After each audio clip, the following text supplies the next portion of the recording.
If you're tired of stressing over what to eat this week, then let me transform your meal prep game with these 7 super easy recipes that'll make your week a breeze. From quick dinners to healthy lunches and super simple breakfast meals, I've got your busy schedule covered. Get ready to save time, eat better, and conquer your week like a pro. To get my food prep going, I'm going to start with the things that take the longest. So the first thing up is some sweet potatoes. I have 5 clean sweet potatoes, and I am just putting them on my cookie sheet. I am going to lightly jab them with little holes so that when they cook in the oven, they do not burst, because no one wants to clean that up. So these guys are going to cook at 350 degrees for about an hour or until they are completely soft. Next up, I am cooking a whole chicken in the air fryer. You've seen me do this before. This is one of my absolute favorite ways to make a whole chicken. I love how crispy it turns out and just all the things.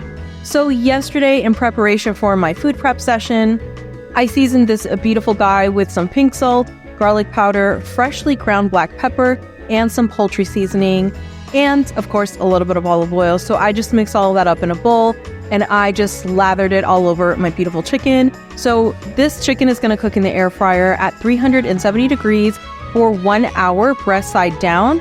When the hour is up, I'm going to flip her over. She will be breast side up, and I will cook her at 370 degrees for another 10 minutes, and then she's going to rest for 15 minutes. Moving on from my chicken, I am setting up my next workstation, and this is where I'm putting not 1, but 2 Instant Pots.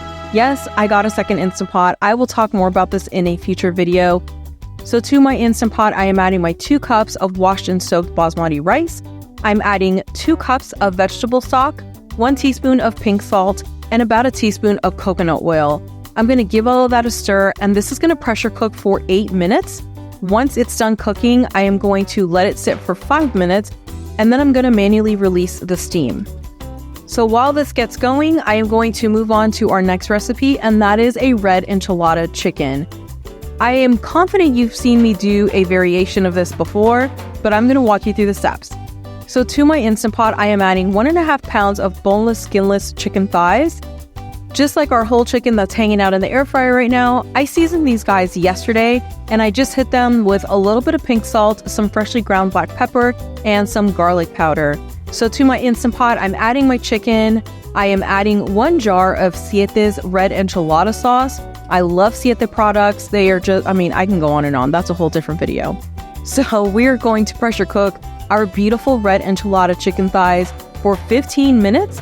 And then when it's done cooking, we're just going to let it slow release on its own. No one's in a rush. It's going to be all good. And I will show you what we're going to do from there.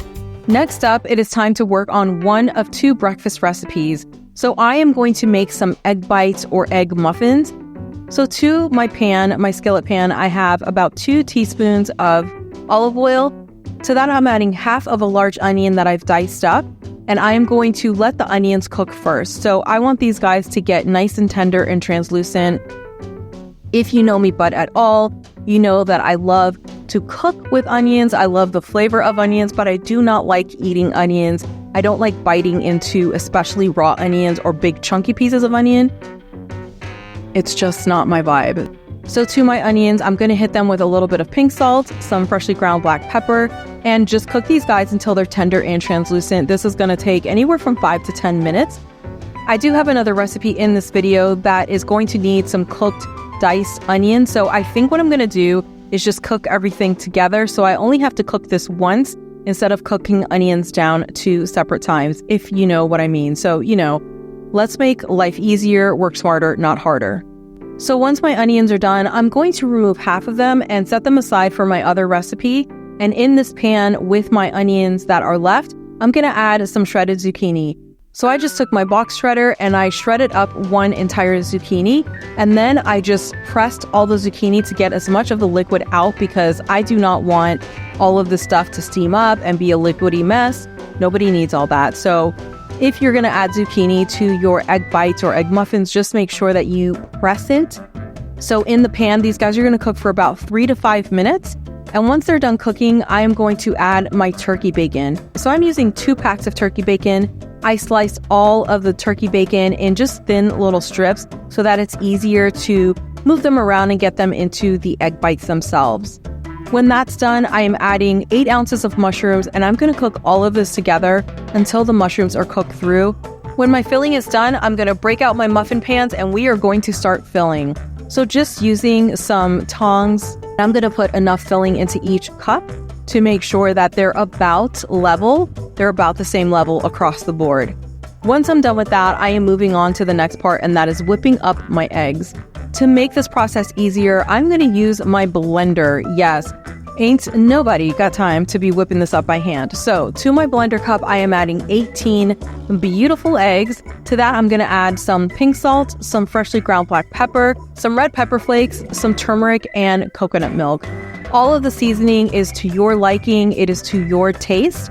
And then the coconut milk is just full-fat coconut milk, and this is to give it a little volume, a little body, really, to make it fluffier and give it like a little silkiness and a little something.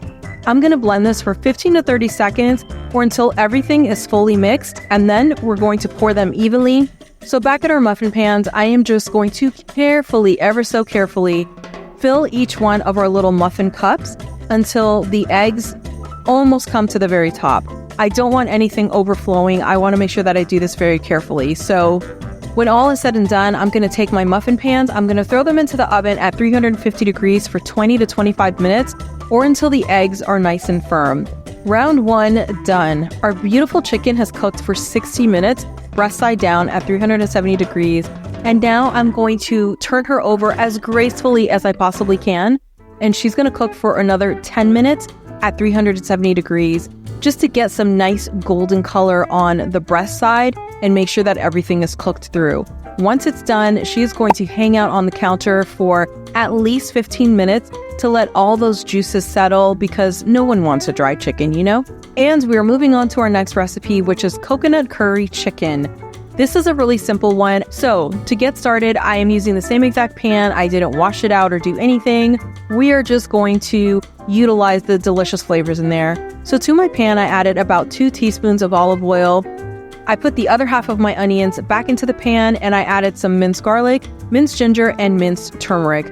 These guys are going to cook together for 3 to 5 minutes just so the garlic, the ginger, and the turmeric can break down and become a little aromatic. Once that's done, I am adding broccoli florets and green beans. These guys are all going to cook together for 5 to 8 minutes. And what I'm looking for here is for the broccoli specifically to become nice and bright green. With my broccoli nice and green, I'm going to add about a 1/4 cup of vegetable broth. If you don't have vegetable broth, you can use a chicken broth. You can use any kind of broth you like, or you can just use water. Water is what I typically use, but today I'm using my veggie broth. So I'm going to add about a cup. I'm going to put a lid on the pan, and this is going to steam for 3 to 5 minutes, and then it is time to remove it from the pan.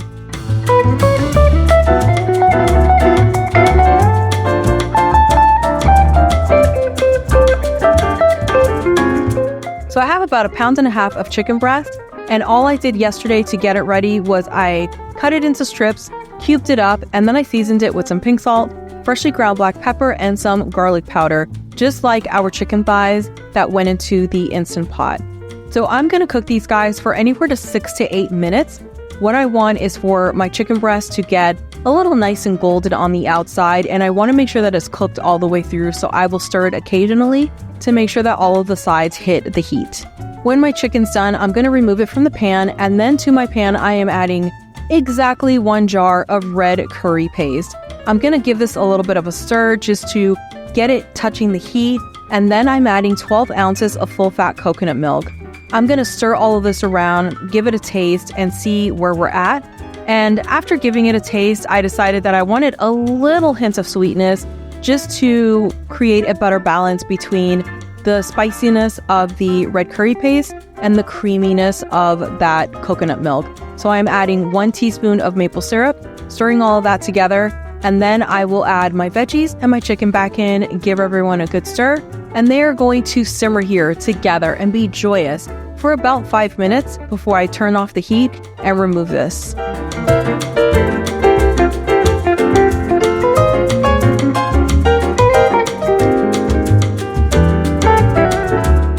We are on to our last beautiful recipe, and this is one of my absolute favorites.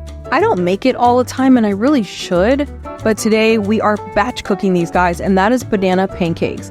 So this is a super simple recipe because it goes in the blender cup. I blend it all together and I do my pours right from the blender cup. It could not be any better. So I am using right around 24 ounces of milk. Today I'm using a hazelnut milk because it's what I have on hand, and a little bit of coconut milk just to get me to the 24 ounces. To this, I'm going to add about a teaspoon of vanilla bean paste. Next, I'm adding 2 ripe bananas, 2 cups of rolled oats, 2 cups of almond flour, some baking powder, a little crack of pink salt, and then I'm going to mix this up. So I am not mixing this forever and ever when I throw it on the blender base. I am just doing like maybe 15 seconds because I don't want to deflate this, if you know what I mean. So with my batter mixed up, I am breaking out one of my other new toys, and that is this griddle. I will talk about her in another video, but let me just tell you, this is my first time using her. My excitement is on overload. I just love her. I love her. So to get everything going, I am using a 1/4 cup measuring cup to scoop and pour the batter onto my griddle pan. So once all of the batter is poured out, I am going to cook this for 3 to 4 minutes per side. And I'm going to flip these pancakes when I see bubbles form on the top. The other thing I'm looking for is for the batter to start to dry along the edges, and that's when I know that it's time to flip. So I'm going to keep going until all of my pancakes are done.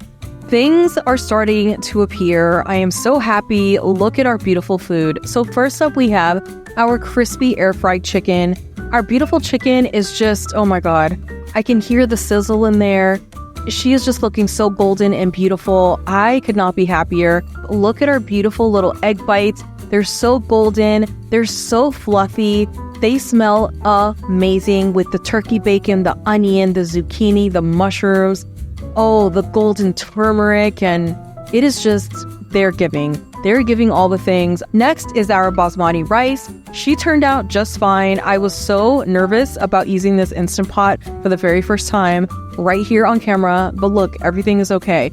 Next, we have our beautiful red enchilada chicken, and she's giving all the things. So what I'm going to do is I'm going to take a fork, and because it is so tender, I am just going to gently shred it up. I don't have to put a lot of effort into this. This chicken is super duper tender, and that's exactly what I want, is just to be able to shred it up. And this is everything, the way I stored it. The egg bites just have some parchment paper in between each layer.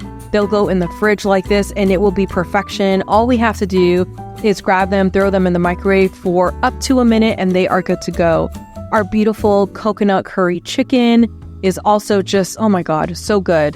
Our crispy air fried chicken, our red enchilada shredded chicken, our basmati rice, our beautiful sweet potatoes, and our delicious pancakes. I am so happy. I cannot tell you. My week is set. I have breakfast, I have lunch, I have dinner. I have so many things that are just interchangeable, and just the possibilities are endless. I am so excited. I really hope this video gave you some inspiration to jump into the kitchen and get some food prep done, or even meal prep, whatever floats your boat, my beautiful friend. If you enjoyed this video, and I really hope that you did, please make sure to give it a thumbs up, subscribe, and click that notification bell, because all of that really supports my channel and it means the world to me. I will see you next time.